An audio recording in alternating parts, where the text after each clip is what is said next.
ler clássicos. Oi gente, eu sou a Bárbara e no vídeo de hoje eu vim trazer algumas opções de livros para vocês começarem a ler clássicos. Eu sei que o clássico é meio que um bicho de sete cabeças para muitas pessoas, que muitas pessoas têm medo de começar a ler esses livros, de não saberem o que é que vão encontrar. Então, eu vi uma publicação numa página no Facebook que se chama Jane Austen Sincera, vou deixar o link para vocês aqui embaixo, em que ela equiparava situações de romance a livros clássicos, e é isso que eu vou fazer no vídeo de hoje. Algumas dessas dicas eu peguei da página e outras eu criei, eu coloquei, né, algumas outras indicações de livros aqui, e eu espero muito que vocês gostem. Então vamos lá começar. Minha primeira dica é pra quem gosta de romance drama, sabe? Tipo, aquele negócio meio Maria do Bairro, um monte de coisa acontecendo, meu Deus do céu, tá tudo se embrenhando. É aquilo, assim, é uma loucura que nada dá certo na vida das pessoas.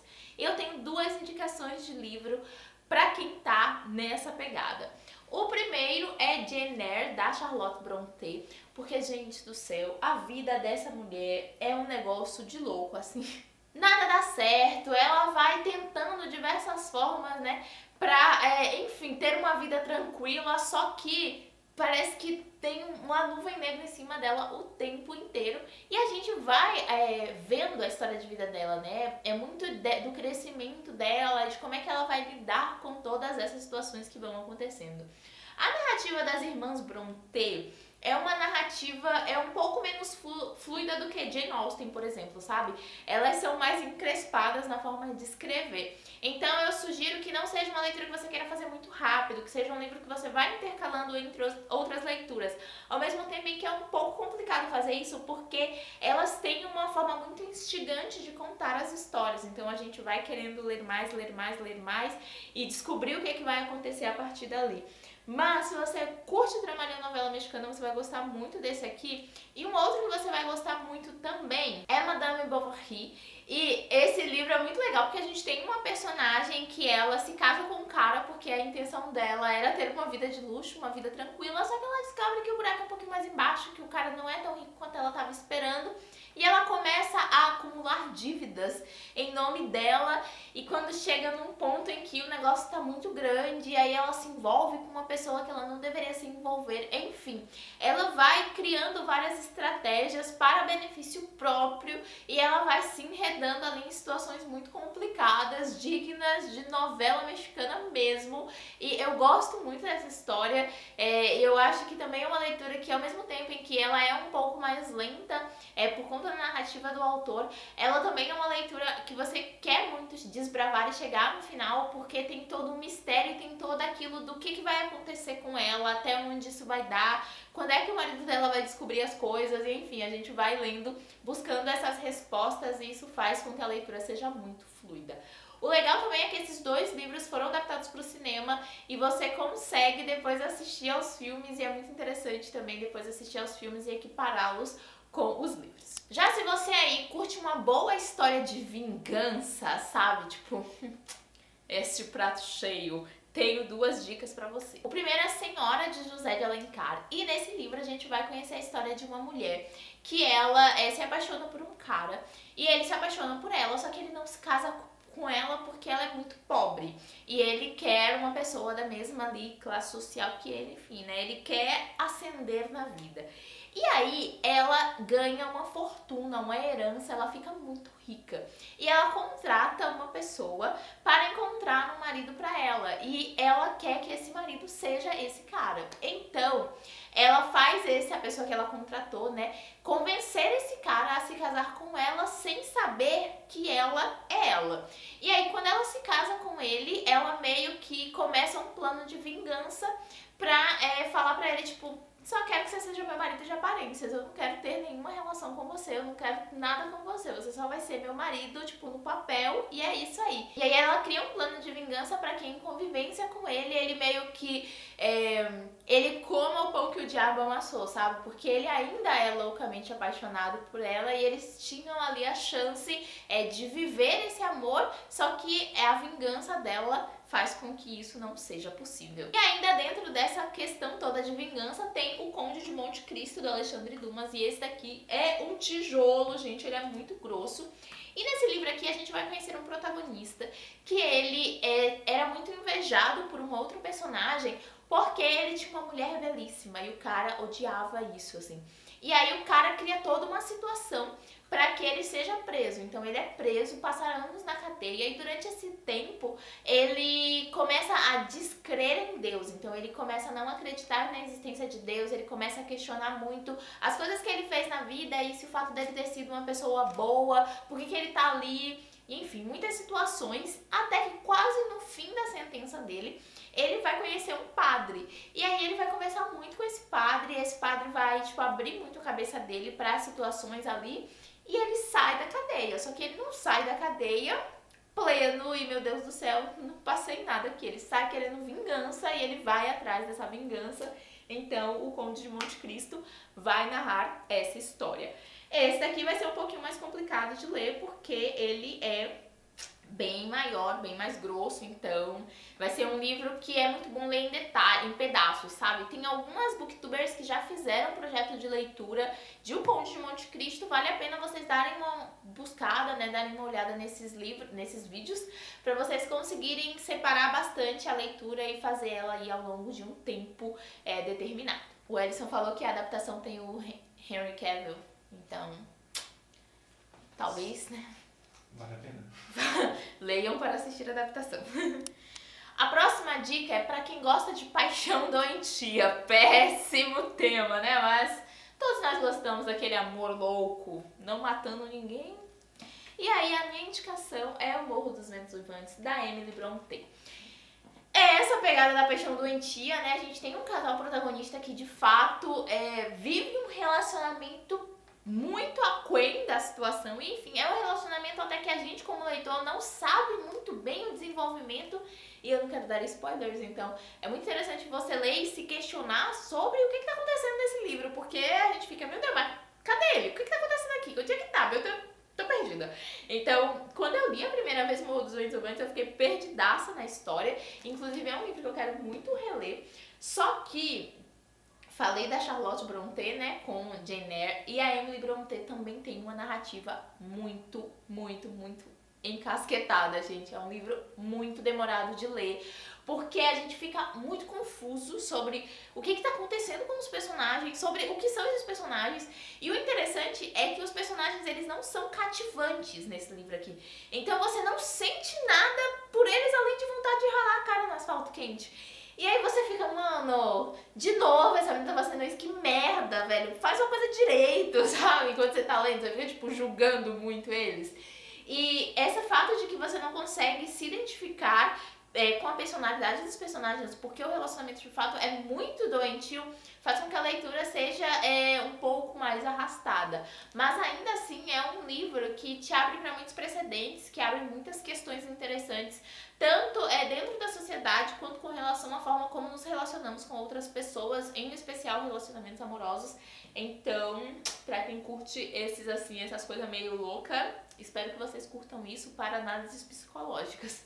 Eu indico muito Morro dos Ventos Uivantes. Minha próxima indicação é pra quem curte ficção adolescente. E esse livro, gente, é famosérrimo, tem um monte de críticas positivas, tem adaptação pro cinema também. E nesse livro a gente vai conhecer a história de um jovem de uma família abastada em Nova York.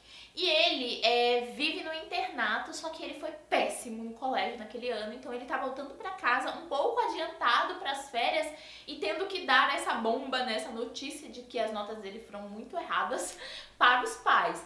E aí, durante esse fim de semana de volta, ele decide não seguir direto pra casa porque ele está com medo de como vai ser a reação dos seus pais, e ele começa a refletir sobre as situações de vida e sobre como é o internato, enfim, sobre a vida no geral. E ele vai fazendo essa reflexão passando na casa de pessoas que ele considera importante. Então ele visita um professor e aí ele vai se questionando e questionando a sociedade também, e ao mesmo tempo questionando a gente como leitor. O protagonista, ele tem 17 anos, o livro ele foi primeiramente escrito para adultos, mas ele caiu ali nos gostos dos adolescentes, porque é um livro que realmente trata reflexões para adolescentes daquela época. Então é uma indicação super grande em colégios normalmente, porque é um livro que conversa de igual para igual com os adolescentes e, enfim, foi explorado de várias formas diferentes e todo mundo fala muito bem.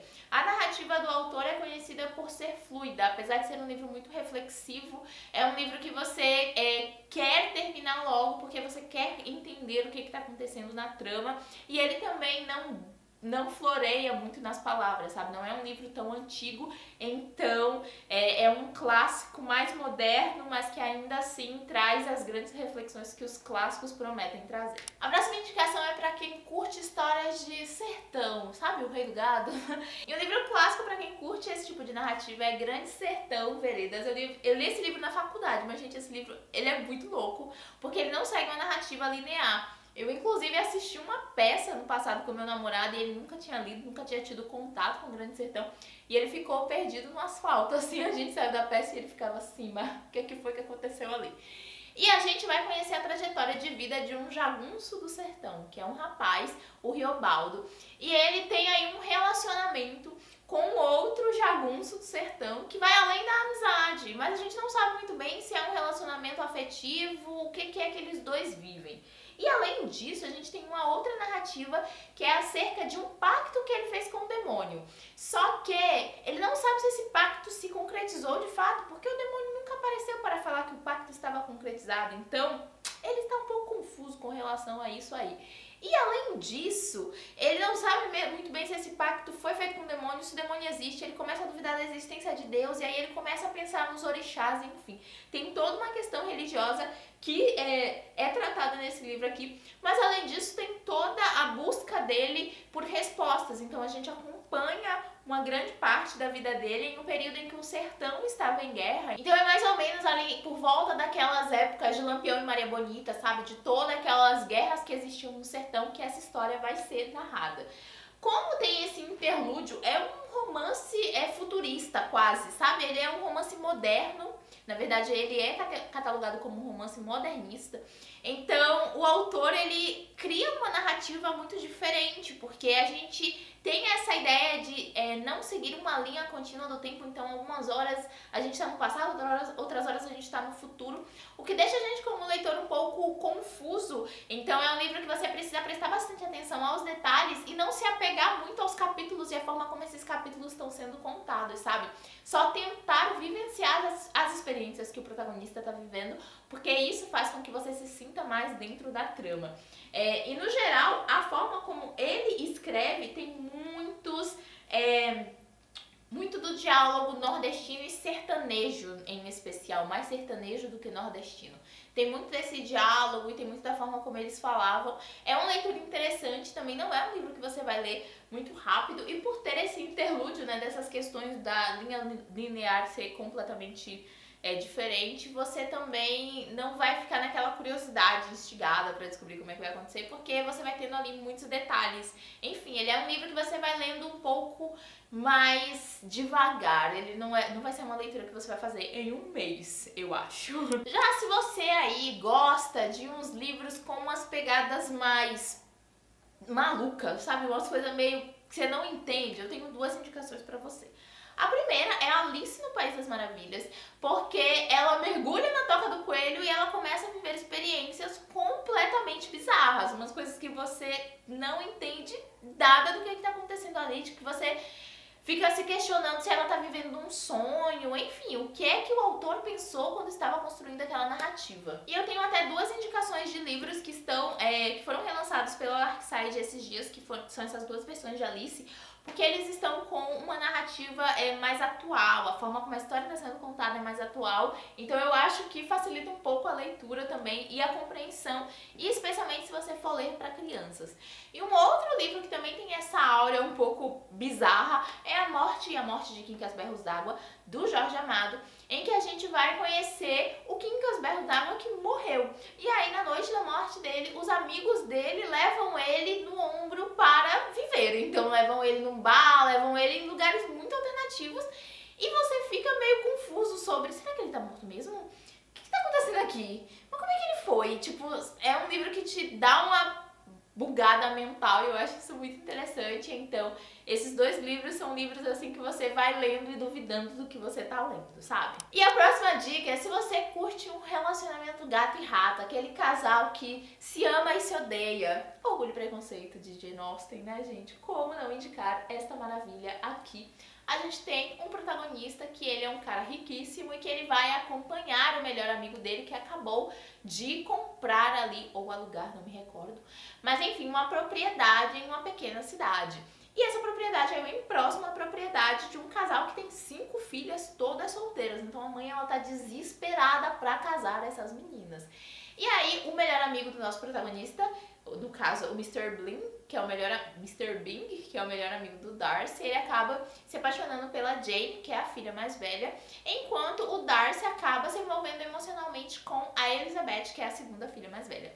Só que ele não aceita esse relacionamento porque a família dela é muito chucra para o tipo de convivência que ele tem com pessoas, e enfim, ele acha um absurdo e ele refuta esse sentimento o tanto quanto ele pode. E ele é uma pessoa muito grossa, uma pessoa muito escrota mesmo, sabe? Então ele faz uns comentários que a Elizabeth acaba vendo e vai tomando um ranço dele ali. Mas enfim, quando o romance começa a surgir, é muito bonito. Eu gosto muito porque a Elizabeth, ela mantém suas raízes e suas crenças até o final da história, sabe? As coisas que ela acredita, enfim, a forma como a personalidade dela é e como ela cuida da família, ela mantém isso até o fim do livro. E o romance, gente, o romance é muito lindo, e a forma como ele se arrepende das coisas que faz e, não tenho nem o que dizer, só sei sentir. A narrativa da Jane Austen, ela é um pouco mais fluida também. Eu acho que, especialmente por ser romance, a maioria dos livros que eu li dela, ou ser livros sobre mulheres, e eu me sinto mais à vontade lendo livros sobre mulheres, eu acabava lendo mais rápido. Mas ainda assim, não é uma narrativa de um livro contemporâneo que você vai ler super rápido, sabe? É um pouco mais demorado. A minha média de leitura dos livros da Jane Austen são 30 páginas por hora, dependendo, né, do tipo de diagramação. E normalmente em outros livros são 80, então pra vocês terem uma noção. Só que ainda assim é uma leitura muito gostosa, muito rápida e que te deixa com vontade de ler outros livros da autora depois que você termina. Enfim, essas foram as minhas indicações de livros pra vocês que querem começar a ler clássicos e não sabem por onde começar. Dá uma olhadinha em qual estilo de leitura você mais gosta de fazer e se aventura por aí. Depois volta aqui pra me contar o que você achou. Se você gostou desse vídeo, clica no joinha pra mim, se inscreve no canal e ativa as notificações, assim tudo que eu publico por aqui você recebe em primeira mão. Eu te espero no próximo vídeo. Beijo!